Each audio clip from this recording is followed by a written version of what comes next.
All right. Fabulous to see so many. Fabulous to see so many digital enthusiasts here. We thought that it would whet your appetite to talk about something interesting. We're going to talk about social and space.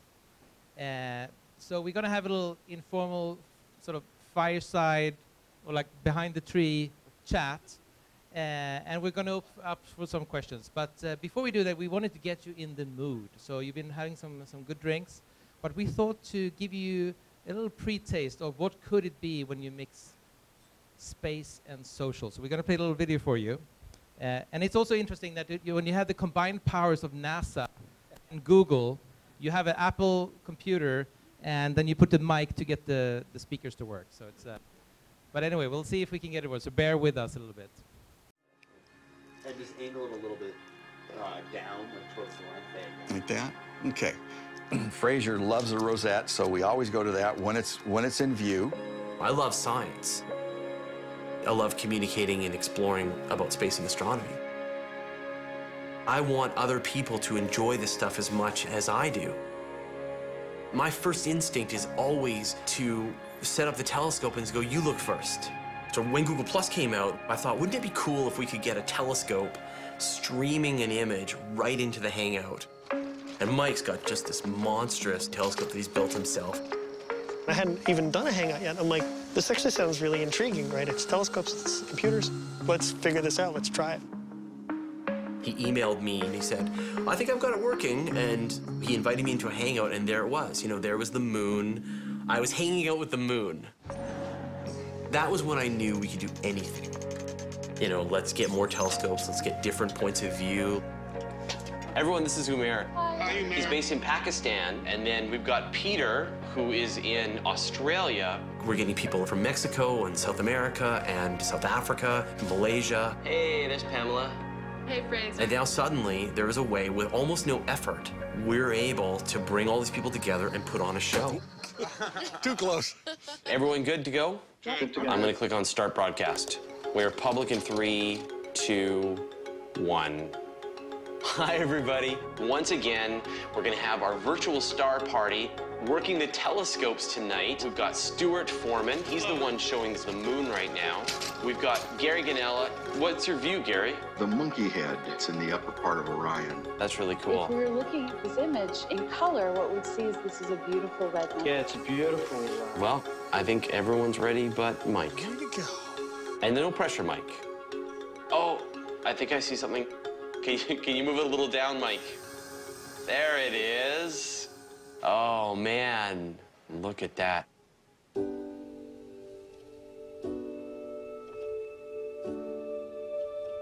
Don't ever change cameras, please. Just in being in contact with these people, just talking to people. Some that you don't know, that you're getting to know, even though they're 3 time zones and thousands of miles away. Somebody to share with.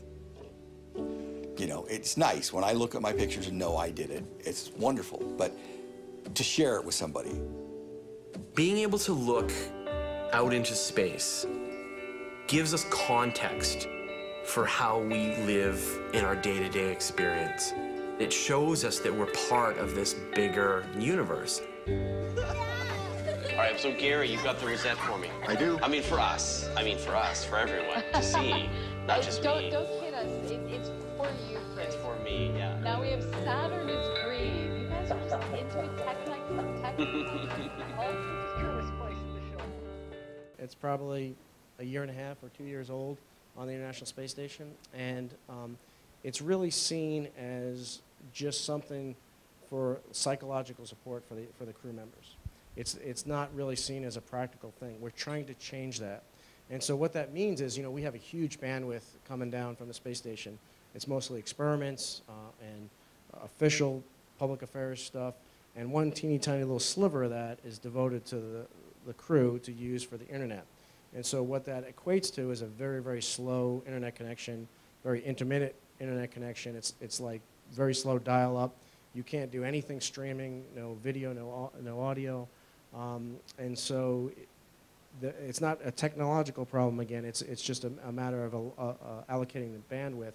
And so one of the things that you know, when I came back, you're supposed to have, you know, top 5 recommendations for the program to change. And I only had 3.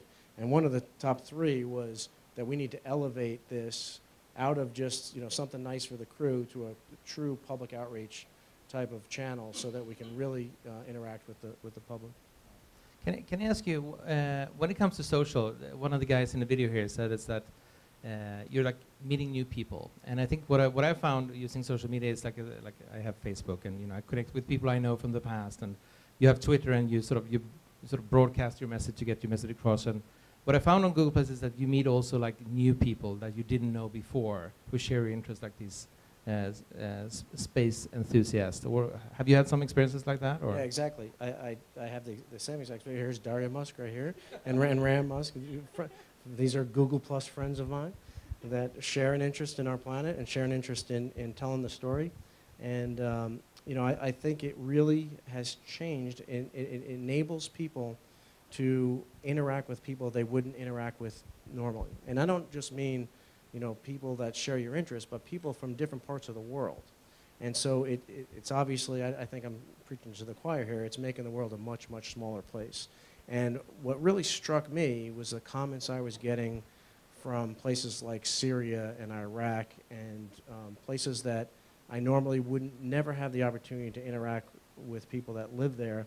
And now we're interacting, we're sharing a common interest, we're talking about the same things, the same aspirations, the same awe in our planet, in our universe. And it's, you know, I think it's bringing us not only making the Earth smaller, I think it's bringing us closer together, and these man-made boundaries are more and more disappearing. So I think that's really cool. Yeah. So we had a conversation last week to sort of prepare a little bit for this talk, and you know, I always, you know, Google Plus, we're just getting started, right? So we're trying to figure out what should we do. And we were having a conversation, and speaking of new countries, you said to me, yeah, sir, Google Circles, I have my Russian circle. And I was like, what do you mean your Russian circle? You're like an American astronaut. Why do you have a Russian circle? Can you tell me about your Russian circle? Yeah. So my second flight was on a Russian rocket, and so it's really interesting. I was born in the year that Yuri Gagarin became the first human in space. 50 years, almost to the day, I just gave away my age, 50 years, almost to the day, I launched from the very same launch pad that Yuri Gagarin launched from with a couple of Russian guys, Russian military officers, on a Russian rocket with an American flag on it. And that, to me, was surreal. It was mind-boggling. And so as a member of a Russian crew on a Russian spacecraft, I had to speak Russian. And so when I came, you know, I don't want to lose that very volatile skill.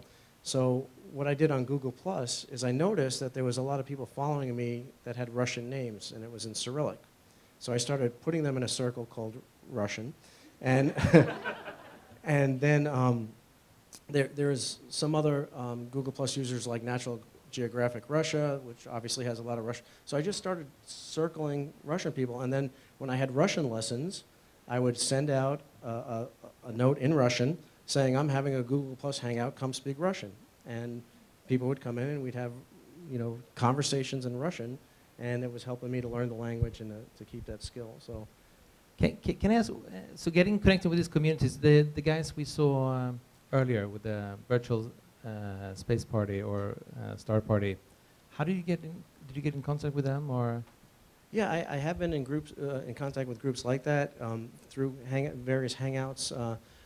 Primarily, initially, it was with the photographers, because they all wanted to talk about the pictures that we took from space and how we got different pictures. And when I was up there, one of the things, again, that was frustrating was, you know, you could capture the picture, but it's really, really hard to capture the emotion. And so I tried, when I took pictures, to somehow capture that emotion. And usually what that meant was different angles and trying to get the shadows of, you know, like thunderstorms on the horizon, casting shadows, and get the horizon in the picture, because most of the pictures you get from space are straight down. They're scientific pictures, and we wanted to get a little bit more awe-inspiring pictures of our planet. And really, when we started doing time-lapse photography, that changed everything, because now when you put motion in there and you see the auroras, for instance, you know, the southern or northern lights, you know, these dancing curtains of just, you know, effervescent green and red, and it's just breathtaking. And we could actually capture that now because we have the cameras that can do it. So I wanted to ask you a little bit about the future, but you had this one picture that I liked about your sort of social control panel from the space station. Could you bring that? You know, the one with the Which? the Facebook and the Twitter and the. Oh, sure, yeah. So while you do that, let's see if we can get our technology to work. I wanted to open up for some questions. We're not going to be too long, but one of the things I realized working at Google, and typically having open platforms at Google, is that social is not really about a destination. Social is really about something that we had since the dawn of time. You know, we're getting together, share things with our friends and family, and it's something we do across the web. If it is, you know, on a news sites, it's our favorite music site. It's on Facebook, Twitter, Google, search, or what have you. So tell me a little bit about this picture, social media in space. So this picture, I'm in my crew quarters on the International Space Station. And if you imagine, you know, the modules are circular. So we have 4 crew quarters in the US part of the space station and 2 in the Russian. And so in these 4, we have 1 on the floor, 1 on each wall, and 1 on the ceiling, because it doesn't, up and down doesn't matter in space. And so this is in my crew quarters, which is on the floor, which I affectionately called the coffin. And these are 4 pictures on the upper left. You can't really see it on the wall here, but the computer that I have up there has Fragile Oasis, that site at fragileoasis.org that we started. On the right is Twitter. On the left is TwitPic, which I was sending down the pictures on, and then Google Plus is on the right. Okay. Can I ask you, folks in the room, social in space, any questions, any thoughts that you want to, I think, ideas you have to share, or questions to us? Yes, sir. Please say your name and company so we know. Yeah, my name is my question seems like a lot of this stuff that you're doing is from a personal kind of thing and not that like a huge problem. Like, you do like some stuff to the NASA account, they post some stuff to the personal account. How do you blend both of those? So that's a really good question, and it's a question that all the federal agencies are talking about right now. I just was at the conference. I was actually a speaker at a conference just a couple days ago. That's the federal government's social media presence. And one of the things that we're wrestling with is what's the difference between professional, official, and personal use of Twitter. And the answer is we don't have a policy. We're working really hard to figure it out. And so the rules and regulations are catching up to us. And what I hope that everybody realizes is that we don't try and put social media in the same box that the federal government normally puts things in, and allows people to use it to the fullest extent. Have certain guidelines. You know, you can't endorse products, you can't make political statements, you can't use profanity. You know, the list doesn't go on very far. I mean, you could probably count them on your hand. They're all common sense. Just don't break these simple rules, and you know, and have at it. You know, talk about what your agency is doing in our case in space. And so one of the things that we're coming to terms with is the difference between professional and official. And my view is that official social media should not have somebody's name in it. So like Twitter @NASA is obviously an official site, but Ron Garan, you know, Astronaut is my Twitter handle. That is my personal account that I use in a professional manner. I use to promote the space program. I use to promote what we're doing in the space business. And there's a difference between official and professional. And personal is personal. I'm having a ham sandwich at whatever. But, you know, and people use the same site to do personal and professional. I think that's okay, as long as you follow those guidelines. If you're a public person that can speak for federal agencies publicly, then you need to, you know, adhere to certain guidelines. Did that answer your question? Okay. Yeah, ladies first, and then. Hi, my name is Britta. I was wondering if you could talk a little bit about how you see social media as an advocate for continuing a very important research. Yeah, that's a good question too, because I was on the space station when the last space shuttle came up, and we actually did the last space shuttle-based spacewalk. And when we closed the hatch and those guys went home, I got really concerned people contacting me through social media, wondering how our country could strand people in space without any way to get home. because the space program was over. And we have people on board the space station right now. We have had a continuous human presence in space for the last 12 years. But a lot of people think the space program is over. And so that is our fault. That's our inability to communicate the success story of what we're doing in the space program. And I think social media has the biggest bang for the buck, if you will. I think that really is a very, very effective way to communicate the story. Again, it's so effective because it's two-way. It's not, traditionally, NASA or the other federal agencies would send out a press release, one-directional push information. It's become so much more interactive, so much more powerful, because we can not only have a single point pushing whatever it's crafted press release you want to have, but we could have multiple people pulling information out of the space program, transmitting it, and then engaging the public or students or whatever audience we want to engage through that medium. Yes, sir. Two things. Social media really didn't exist at the time, but the 9/11 anniversary happened recently, and I saw a photo of how he was the only American in space who was not on the planet during 9/11. A photo of the Twin Towers and stuff. It was a very visceral thing, and so I take that to kind of draw a line to Arab Spring and land, the uprising of the land, how social media has been this sort of like this baton to speak the truth and not have good control. So back to your fragile oasis, like it was, social media and space, seeing things from that perspective is really important. And so how you can provide or continue to provide that sort of real access to events outside of the way we see it here is not as crucial to the future. Maybe you can give a quick example of, maybe not show the video, but the borders of Pakistan and some of the challenges there. Yeah, can I share it? Okay, so I'm gonna, we have this, as I'm getting this called up, we've got this thing on the bottom of the space station. It's called the cupola. And the cupola is a windowed observatory. And I went into this windowed observatory one day, and I wanted to take some time-lapse photography. And when I did, I took a sample, I took a couple of practice shots, and I saw this picture that came up that really, really caught my eye. And I didn't know what it was. And again, I used social media to help me. My buddy PC010 in Austria told me what it was. Why is it not playing?